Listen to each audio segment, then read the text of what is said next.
Hello everyone, welcome to our YouTube channel evergreen study. तो आज हम क्लास 12th का चैप्टर नंबर 1 प्रेम घन की छाया स्मृति करते हैं।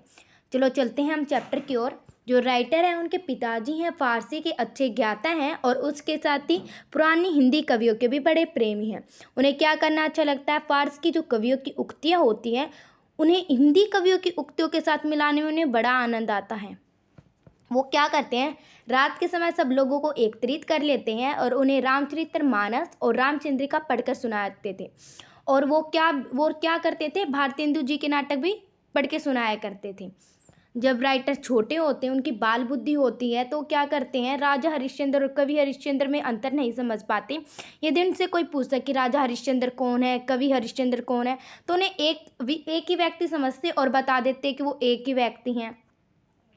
जब राइटर 8 ईयर्स के होते हैं तो उनके पापा का ट्रांसफ़र हमीरपुर ज़िले से मिर्ज़ापुर हो जाता है। तो उन्हें मिर्ज़ापुर पहुंचकर क्या पता चलता है कि भारतेंदु हरिश्चंद्र के यहाँ एक मित्र रहते हैं, उपाध्याय बद्री नारायण चौधरी। तो उन्हें चौधरी साहब से मिलने की इच्छा होती है और वो क्या करते हैं, एक मंडली बनाते हैं और मंडली बना के उनके घर के नीचे पहुंच जाते हैं। 1.5 मील का सफ़र तैरी करते हैं कि उन्हें पत्थर के एक बड़े मकान के नीचे खड़े हो जाते हैं और नीचे का जो बरामदा है वो खाली है और ऊपर का बरामदा है जो वो सघन लताओं के जाल से अवतरित है। तो उन्हें स्टार्टिंग में है वो खंबा दिखाई देता और कुछ नहीं दिखा देता। तो एक लड़का उनमें से क्या करता है कि ऊपर की ओर उंगली करता है, तो उधर अचानक एक मूर्ति दिखाई देती है जिसके बाल लंबे हैं और उसने एक हाथ खंबे पर रख रखा है और दूसरा उसने अपनी कमर पर रख रखा है। तो कुछ देर के बाद वो देखते हैं मूर्ति को और कुछ देर के बाद वो मूर्ति है वो दृष्टि से उनकी ओझल हो जाती है। तो कुछ दिनों के बाद है जो राइटर है उनके पिताजी हैं वो राइटर का एडमिशन क्वींस कॉलेज में करवा देते हैं, जहाँ पर उनके पिताजी के मित्र होते हैं बाल रामकृष्ण वर्मा, जिन्हें वो पढ़ाते हैं।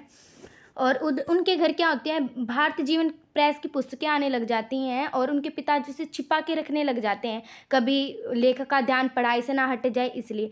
पर लेखक भी बहुत चालाक होते हैं। वो क्या करते हैं, पंडित केदारनाथ जी हैं, उन्होंने पुस्तकालय खोल रखा था, तो वहाँ से वो पुस्तक लाते लेखक और पढ़ते। तो एक दिन क्या हुआ, उनके पिताजी और वो लेखक एक बारात में काशी जाते हैं। तो वहाँ पे क्या देखते हैं कि पंडित केदारनाथ जी है ना, वो किसी मकान से निकलते हैं, तो वो जाके वहाँ खड़े हो जाते हैं। तो उन्हें बातों बातों में क्या पता चलता है कि जिस मकान से वो निकल रहे हैं वो भारतेंदु जी का ही मकान है। तो लेखक है उस मकान को इस चाह और कौतूहल की दृष्टि से देखते हैं कि ऐसी भावना से लीन होकर देखते हैं कि उनका जो मन है वो परिवर्तन हो जाता है। जो राइटर है आगे चल के 16 वर्ष की आयु में होते हैं, तो वे एक मंडली बना लेते हैं जहाँ पर वो हिंदी के नए पुराने कवियों की चर्चा करते हैं। जहाँ पर वो रहते हैं वहाँ पर वकील, कचहरी और अफसरों के लोग रहते हैं जो कि उर्दू बोलते थे। तो लेखक की जो मंडली है वो हिंदी के नए पुराने लेखकों की बातें करती थी, तो उसमें निसंदेह वर्ड ज़्यादा यूज़ होता था। तो जो वहाँ के रहने वाले लोग हैं उनका नाम निसंदेह रख देते हैं। तो एक दिन क्या है, उनके पिताजी के साथ एक जज आते हैं, जहाँ पर लेखक के पिताजी बताते हैं कि लड़के को हिंदी का बड़ा शौक है। तो वो जज हैं, वो बोलते हैं कि लेखक की सूरत पर दिखाई दे रहा है कि उन्हें हिंदी का बड़ा शौक है। तो लेखक बताते हैं कि जो चौधरी साहब है वो एक खास हिंदुस्तानी रईस थे, जहाँ पर उनके घर वसंत पंचमी, होली के त्यौहार है वो बड़ी धूमधाम से मनाए जाते थे। और वो बताते हैं कि एक छोटा सा लड़का पान की तस्करी ले उनके आगे पीछे रहता था। वो इतने अमीर हैं, उसके बारे में बता रहे हैं लेखक कि चौधरी साहब बहुत ज़्यादा अमीर हैं।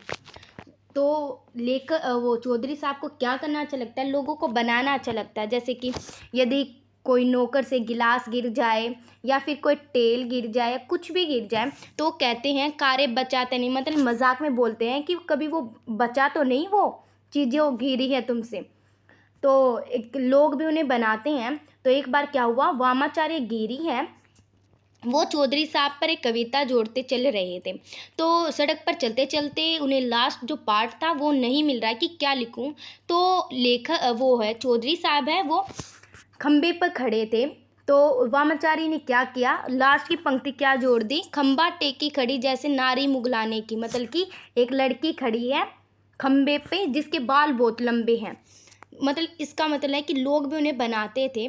तो एक दिन क्या हुआ, जो पंडित जी हैं वहाँ पर मीटिंग चलती है लेखकों की। तो पंडित जी आते हैं उधर और आराम से बैठ जाते हैं। तो चौधरी साहब उन्हें बोलते हैं क्या हाल है। तो पंडित जी बोलते हैं कुछ नहीं, आज मेरा एकादशी का व्रत है, कुछ जल खाया है और चले आए। तो उसी में चौधरी साहब क्या बोलते हैं कि कुछ खाया ही है क्या, कुछ फलाहार भी पिया। मतलब इसको बना रहे थे कि उसका मजाक उड़ा रहे थे इस बारे में। तो यहीं ये चैप्टर ख़त्म होता है। तो इसके कुछ इंपॉर्टेंट क्वेश्चन हैं जो एग्ज़ाम के पॉइंट ऑफ व्यू से बहुत ज़्यादा इंपॉर्टेंट है, जो हर बार एग्ज़ाम में आती ही है।